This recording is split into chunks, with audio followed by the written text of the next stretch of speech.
आज हमारा टॉपिक क्या है, देखो, cell cycle, cell division. Heading लगाओ,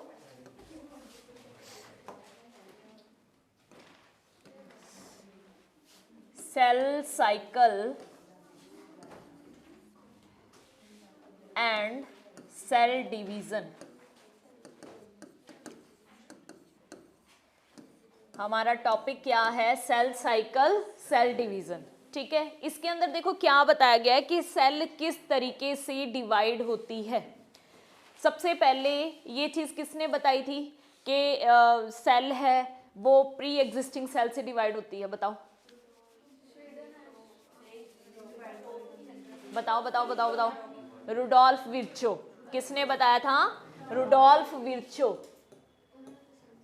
रुडोल्फ विर्चो ने क्या बताया था कि ऑल सेल अराइज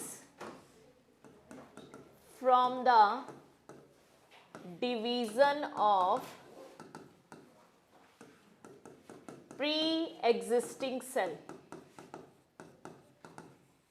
किसने बताया था? रुडोल्फ विर्चो ने बताया था कि जितनी भी नई सेल अराइज होती है वो पुरानी सेल के डिवीजन से अराइज होती है। ठीक है, अब यहाँ पर आपको ये क्या शो किया हुआ है, सेल साइकिल भी सेल कितने टाइम के अंदर डिवाइड होती है। आपको मैंने पहले भी बताया था कि एक सेल, मान लो यहाँ पे हम कहें यहाँ से कोई सेल है वो डिवाइड होना शुरू हो रही है, यहाँ से कोई सेल है वो डिवाइड होना शुरू हो रही है और वो 24 आवर्स के अंदर, कितने टाइम के अंदर? 24 आवर्स, 24 घंटे के बाद ये एक सेल दो सेल में डिवाइड हो जाएगी। ठीक है, यहां से सेल ने अपना सेल साइकिल स्टार्ट किया। ये एक सेल थी, पहले कितनी सेल थी? एक सेल थी। इस सेल ने अपना सेल साइकिल डिवाइड किया और वो क्या है, 24 घंटे के अंदर एक सेल से कितनी सेल बन जाएंगी भाई? दो सेल बन जाएंगी। कितनी सेल बन जाएंगी? दो सेल। तो यहां पर एक आप लोगों का क्वेश्चन क्या बनता है कि जब भी सेल साइकिल होता है तो उसमें जो फेजेस होती हैं उनके नाम बताओ। सेल साइकिल के अंदर जो फेजेस होती हैं उनके नाम बताओ। तो सबसे पहली फेज होती है G1।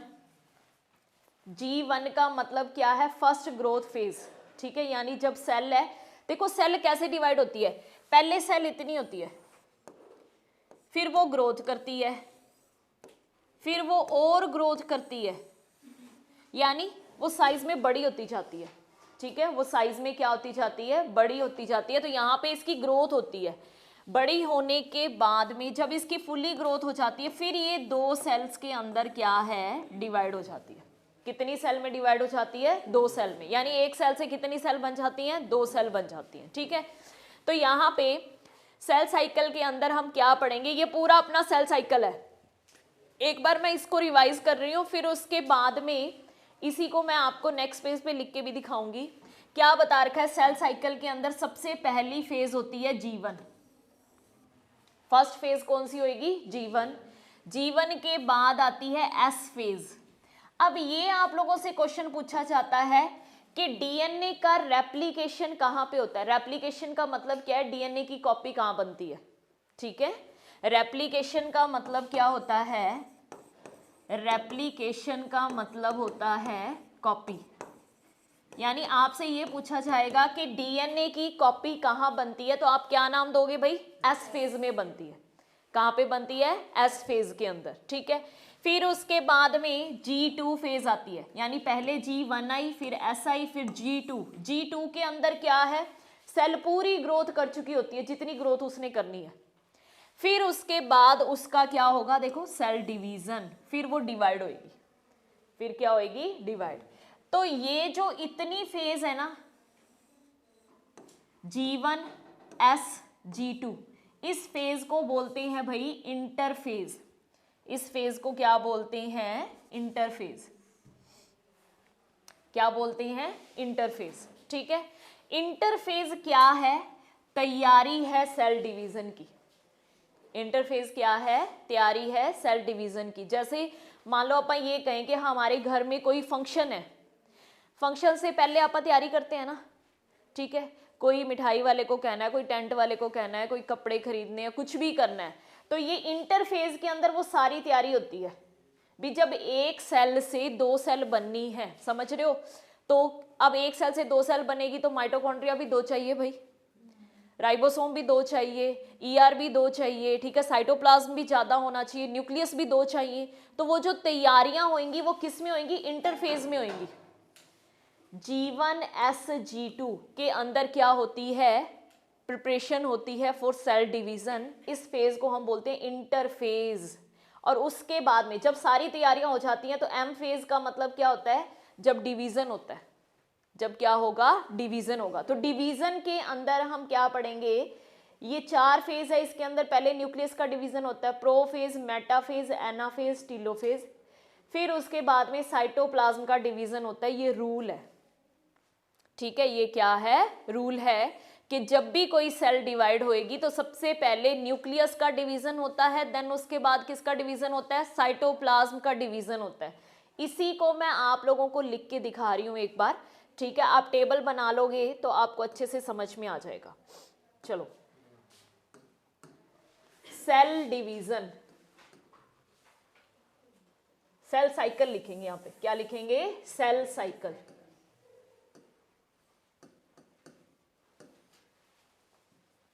सेल साइकिल के अंदर आप क्या लिखोगे? सबसे पहले फर्स्ट फेज को हम क्या बोलते हैं? इंटरफेज। सेल साइकिल के अंदर जो अपनी फर्स्ट फेज होगी उसे क्या बोलेंगे? इंटरफेज। इंटरफेज में कितनी स्टेजेस हैं? अब देखो, ये जो मैं अब लिख रही हूं ना, ये आप लोगों के क्वेश्चन में आता है। G1 S G2, ठीक है, और फिर उसके बाद एम फेज आती है। क्या आती है? M phase.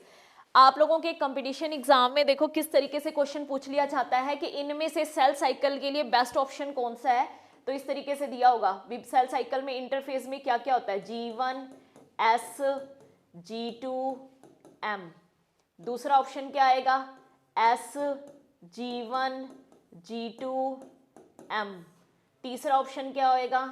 M S G1 G2 और नन ऑफ दीज, ठीक है। इस तरीके से आप लोगों को ऑप्शन दे दिए जाएंगे कि जब भी सेल साइकिल चलता है तो उसमें जो फेजेस का सीक्वेंस है तो कौन सा सीक्वेंस सही है? कौन सा सीक्वेंस सही है बताओ भाई? फर्स्ट सीक्वेंस है, ये करेक्ट है भी। सेल साइकिल जब भी चलेगा उसके अंदर पहली फेज क्या होती है? G1। G1 का मतलब क्या है? फर्स्ट ग्रोथ, यानी जब ग्रोथ स्टार्ट होएगी। S का मतलब होता है सिंथेसिस, ठीक है। एस का मतलब क्या होता है? सिंथेसिस, यानी जब डीएनए नया बनता है, डीएनए की कॉपी बनती है, डीएनए का रेप्लिकेशन होता है, तो कौन सी फेज में होएगा? एस फेज में। फिर कंप्लीट ग्रोथ कब हो जाएगी? G2 फेज के अंदर। और एम के अंदर क्या होगा? इसको बोलते हैं डिवीजन फेज। एम फेज को क्या बोलते हैं? डिवीजन फेज बोलते हैं, ठीक है। तो ये सीक्वेंस बिल्कुल सही है और ये आपको याद रखना है। तो इंटरफेज के अंदर अपने पास 3 फेजेस होगी, जिसमें ये क्वेश्चन मैंने आपको बताया कि सबसे इंपॉर्टेंट है कि डीएनए का रेप्लिकेशन कहाँ पे होता है? डीएनए का रेप्लिकेशन कहाँ पे होता है? तो क्या बोलोगे? एस फेज के अंदर डीएनए का रेप्लिकेशन होता है, ठीक है। और G2 में कंप्लीट ग्रोथ हो जाएगी। इतना समझ में आ गया सबको? ठीक है। अब देखें इसके बाद में फिर से एक बार डायग्राम को देखो। मैंने आपको ये देखो, सेल की ग्रोथ शुरू हुई है, सेल की ग्रोथ शुरू हुई है, यहां से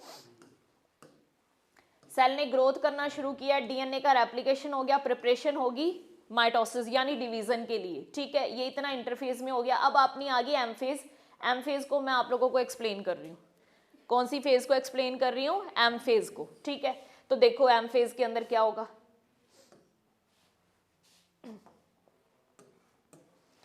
एम फेज,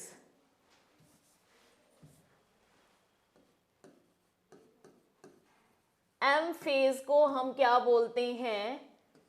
माइटोसिस फेज, या फिर हम क्या बोलते हैं? Division phase.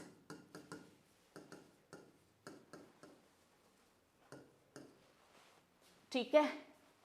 एम फेज के अंदर सबसे पहले क्या होगा? कैरियोकाइनेसिस। अब ये क्वेश्चन आपसे पूछ सकते हैं, what is the mean of karyokinesis? Karyokinesis का मतलब होता है डिवीजन ऑफ न्यूक्लियस।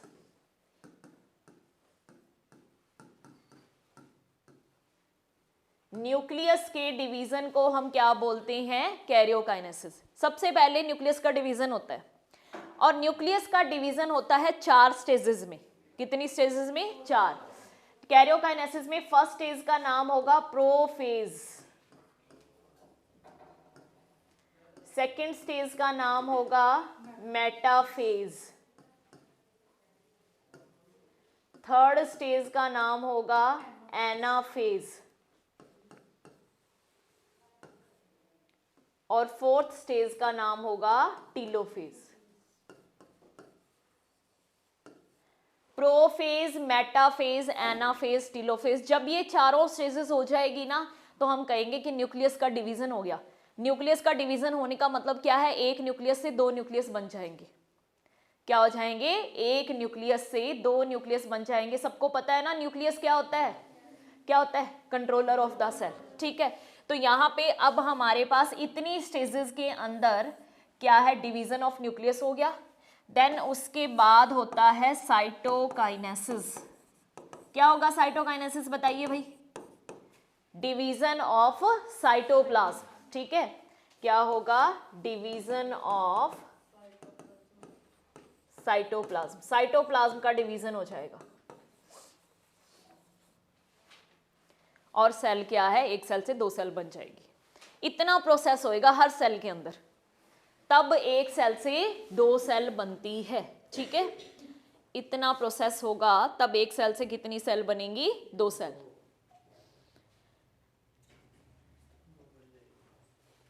समझ आ गया सबको? यहाँ पे ये क्वेश्चन भी आप लोगों से पूछ सकते हैं कि भाई जब कैरियोकाइनेसिस होता है तो सबसे पहली स्टेज का नाम क्या होता है? क्या होता है? प्रोफेज। दूसरी स्टेज का नाम क्या है? मेटाफेज। तीसरी का एनाफेज। चौथी का टीलोफेज। ठीक है, उसके बाद क्या होता है? साइटोकाइनेसिस। क्या होता है? साइटोकाइनेसिस, यानी कि डिवीजन ऑफ साइटोप्लाज्म हो जाता है। और डिवीजन ऑफ साइटोप्लाज्म होता है वो प्लांट सेल और एनिमल सेल के अंदर अलग अलग होता है। ठीक है, तो प्लांट सेल के अंदर लिखेंगे हम, प्लांट सेल में कैसे होता है? By cell plate formation.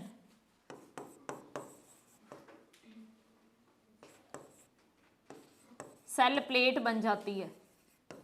Cell plate का मतलब समझ रहे हो कि जैसे मान लो ये एक सेल है, इसके अंदर 2 न्यूक्लियस हो गए, तो यहाँ पे एक प्लेट बन जाएगी और 2 सेल बन जाएंगे, टूट जाएंगे। ठीक है, प्लेट बनती है सेल प्लेट।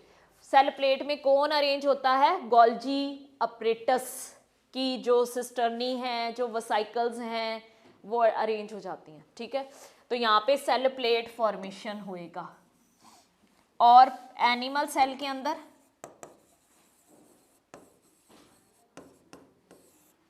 बाय फोरो फॉर्मेशन। फोरो का मतलब क्या होता है? बीच में दरार आ जानी।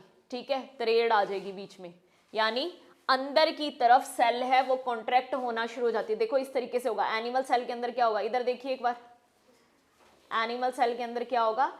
यहां से सेल अंदर की तरफ सिकुड़ना शुरू हो जाती है, इस तरीके से अंदर की तरफ। ठीक है, ऐसे ऐसे करके अंदर की तरफ क्या है? सिकुड़ना शुरू हो जाएगी और फिर 2 हिस्सों में टूट जाएगी। उसे बोलते हैं फोरो फॉर्मेशन। ठीक है, क्या बोलेंगे? फोरो फॉर्मेशन। FURROW।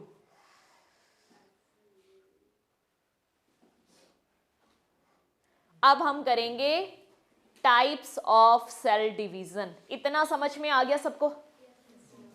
हाँ कि नहीं है? आ गया? चलो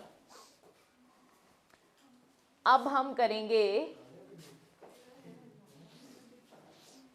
किसी को नहीं आया कुछ पूछना तो बोलो। ठीक है,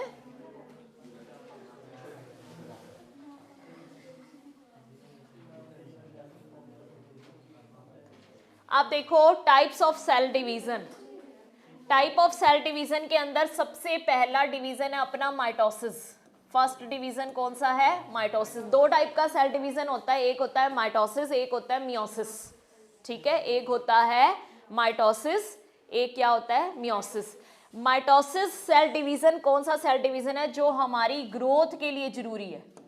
ठीक है, माइटोसिस है, इसकी इंपॉर्टेंस क्या है? ये किस में हेल्प करता है? बॉडी की ग्रोथ, या फिर हम क्या बोलेंगे? Healing of wounds.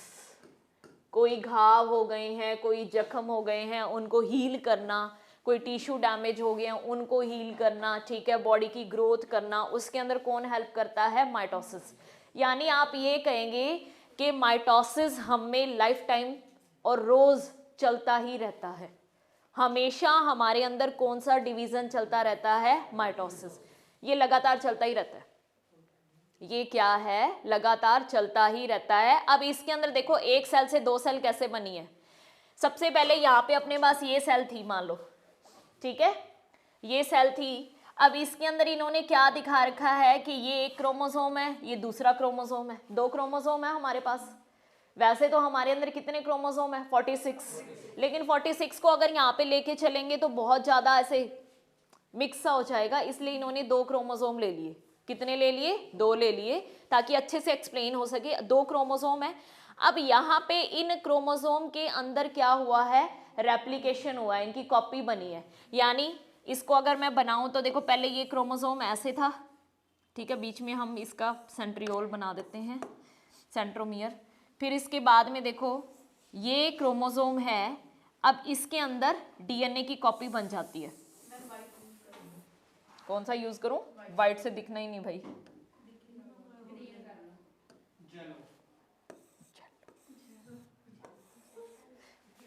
ठीक है, ये क्रोमोसोम है। क्रोमोसोम के अंदर क्या है? डीएनए प्रेजेंट है। क्रोमोसोम के अंदर क्या प्रेजेंट है? डीएनए। अब ये डीएनए अपनी कॉपी बनाएगा भाई, यानी एक डीएनए से कितने डीएनए बन जाएंगे? दो डीएनए। कॉपी बनी, कॉपी बनते ही क्या होगा? कॉपी बनते ही क्या होगा? अब ये बीच में से स्प्लिट होगा, बीच में से क्या होगा? स्प्लिट होगा, और इसकी स्ट्रक्चर अब इस तरीके से बन जाएगी।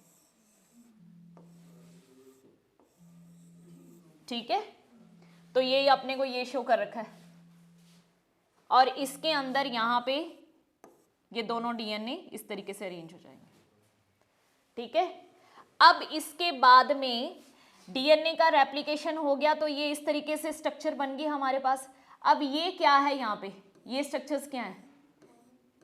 इनको बोलते हैं स्पिंडल फाइबर। इनको क्या बोलते हैं? स्पिंडल फाइबर, जो क्रोमोसोम को पकड़ के रखते हैं। ठीक है, जैसे मान लो ये क्रोमोसोम है, तो यहाँ पे एक सेंट्रियोल होगा, यहाँ पे एक सेंट्रियोल होगा, और इनसे ये क्या निकलते हैं? स्पिंडल फाइबर्स निकलते हैं। अपन एक एक ही दिखा दिया। अब ये स्पिंडल फाइबर इसको क्या है? खींचेंगे इस तरीके से, तो ये बीच में से टूट जाएगा आधा इस तरीके से। तो यही चीज इन्होंने दिखा रखा है कि स्पिंडल फाइबर इस क्रोमोसोम को इधर खींचेंगे, इस क्रोमोसोम को इधर खींचेंगे, तो ये हाफ इधर चला गया, हाफ क्या है? इधर आ जाएगा। ठीक है, स्पिंडल फाइबर क्या है? थ्रेड लाइक स्ट्रक्चर है, जो इस तरीके से क्रोमोसोम को क्या कर रहे हैं? खींच रहे हैं, कॉन्ट्रैक्ट होंगे। ठीक है, तो ये कॉन्ट्रैक्ट होंगे, तो ये क्रोमोसोम है, ये बीच में से इस तरीके से क्या हो जाएगा? स्प्लिट हो जाएगा, आधा इधर आधा इधर। अब इसके बाद में मैंने आपको बताया था, यहाँ पे अब क्या होगा? ये एक न्यूक्लियस हो जाएगा, ये दूसरा न्यूक्लियस हो जाएगा। फिर इनका साइटोप्लाज्म डिवाइड होएगा, साइटोप्लाज्म डिवाइड होएगा, तो ये बीच में से इस तरीके से टूट जाएगी, फोरो फॉर्मेशन हो जाएगा, और एक सेल से कितनी सेल बन गई? दो सेल बन गई। कितनी सेल बन गई? दो सेल। समझ में आया माइटोसिस सबको? ठीक है, ये माइटोसिस का जो प्रोसेस है, ये हमारी बॉडी के अंदर लगातार चलता रहता है। यानी टिश्यूज की इंजरी वगैरह है वो हमारी बॉडी में चलती रहती है, बॉडी की ग्रोथ भी होती रहती है ना, जितनी सेल मर रही हैं उतनी नई बन रही हैं। तो ये प्रोसेस है, माइटोसिस है, वो लगातार हमारी बॉडी के अंदर चलता ही रहता है। ठीक है, अब दूसरा डिवीजन है अपना कौन सा? मियोसिस। कौन सा है? मियोसिस। मियोसिस देखो, ये आपको शो किया हुआ है मियोसिस।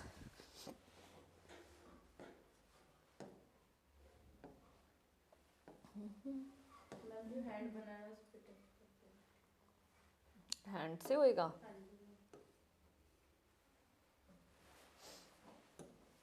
अभी पेन पे कर लेना।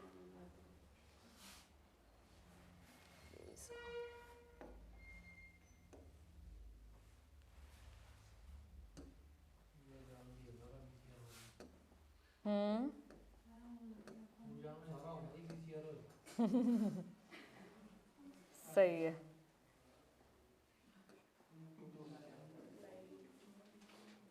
मियोसिस में देखो क्या होता है, अपना मियोसिस वाला डायग्राम कहाँ चला गया?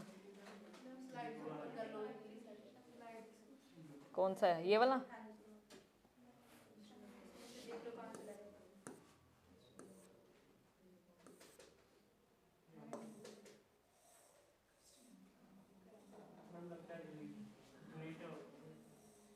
वो कहाँ चला गया?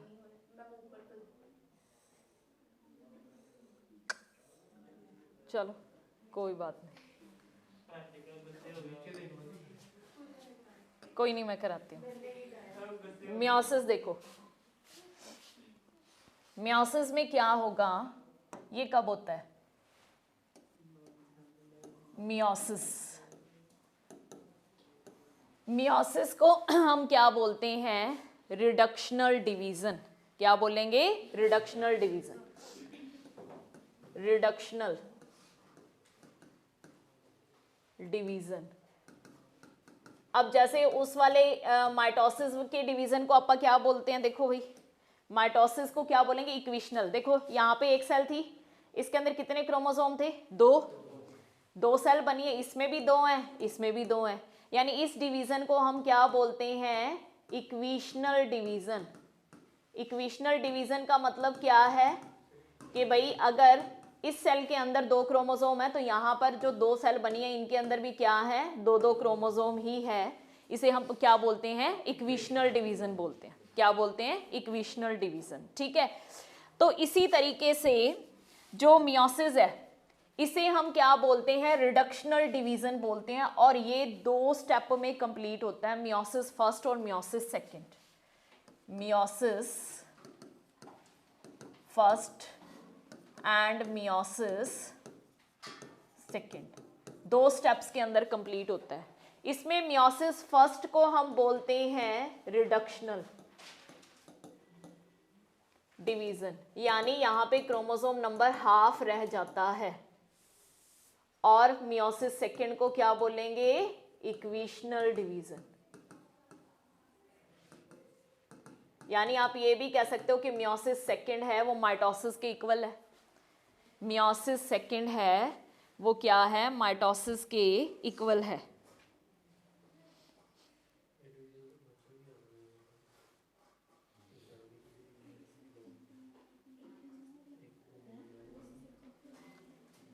नेक्स्ट देखो, अब मियोसिस कब होता है ये सुनो। मियोसिस कब होगा? At the time of gamete formation. Meiosis at the time of gamete formation. जब गैमीट फॉर्मेशन होता है, गैमीट का मतलब क्या है कि मेल गैमीट को हम क्या बोलते हैं? स्पर्म।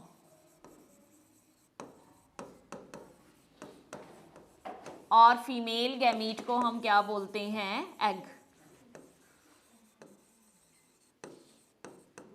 एग, ओवम, ओवा, कुछ भी कह दो, ठीक है, सब सही है। तो जब क्या है ये गैमीट फॉर्मेशन होता है, यानी जब स्पर्म बनते हैं और एग फॉर्मेशन होता है, उस टाइम मियोसिस होता है। उस टाइम क्या होता है? मियोसिस होता है। और आप लोगों को ये पता है कि स्पर्म है वो भी हैप्लॉइड होते हैं, यानी इनके अंदर हाफ नंबर ऑफ क्रोमोसोम होते हैं, और एग के अंदर भी क्या है? हाफ नंबर ऑफ क्रोमोसोम होते हैं, आधे होते हैं।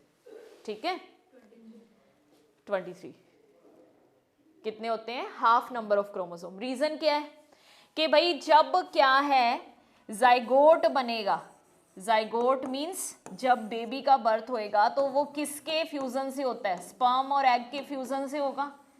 तो स्पर्म अगर हाफ है, एग में हाफ है, तो जो बेबी है उसके अंदर क्या हो जाएंगे, वही 46 आ जाएंगे।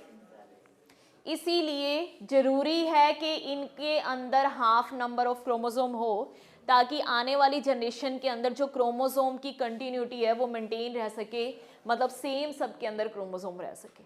ठीक है, अगर इनके अंदर हाफ नंबर ऑफ क्रोमोसोम नहीं हुआ तो अगले में कितने हो जाएंगे, 23 कितने हो गए, नहीं 46 कितने हो जाएंगे, 92 हो जाएंगे। तो 92 वाला सर्वाइव ही नहीं कर पाएगा, वो जिंदा ही नहीं रहेगा। तो इसीलिए इनके अंदर क्या है, मियोसिस होता है। क्या होता है, तो आपको याद रखना है, मियोसिस ऐसे हमारी बॉडी में नहीं चलता रहता।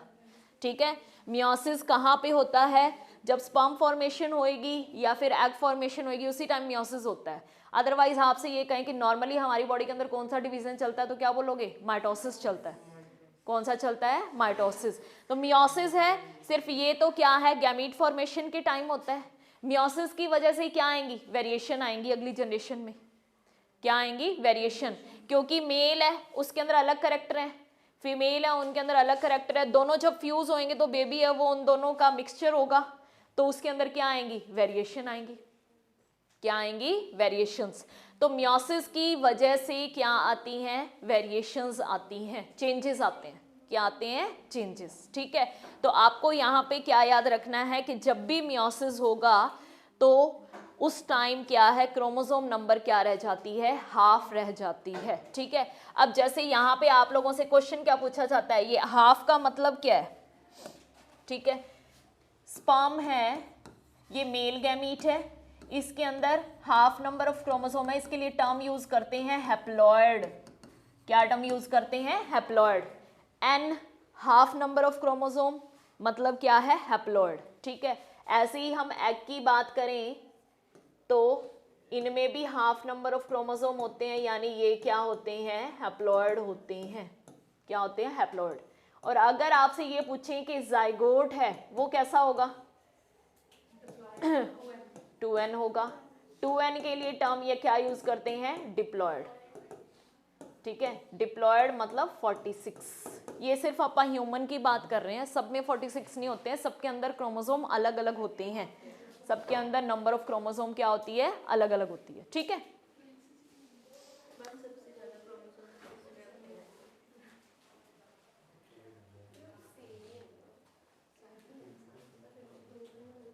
समझ आ गया, माइटोसिस मियोसिस। ठीक है, माइटोसिस फुल बॉडी की ग्रोथ के लिए, मियोसिस गैमीट फॉर्मेशन के लिए। ठीक है, माइटोसिस में इक्वल नंबर ऑफ क्रोमोसोम रहेगा, यानी 46 है तो हर सेल में क्या रहेगा, 46 46 46। और मियोसिस में क्या हो जाता है, हाफ नंबर ऑफ क्रोमोसोम हो जाता है। तो ये आपका टॉपिक है cell cycle, cell division complete. Done, चलो भाई।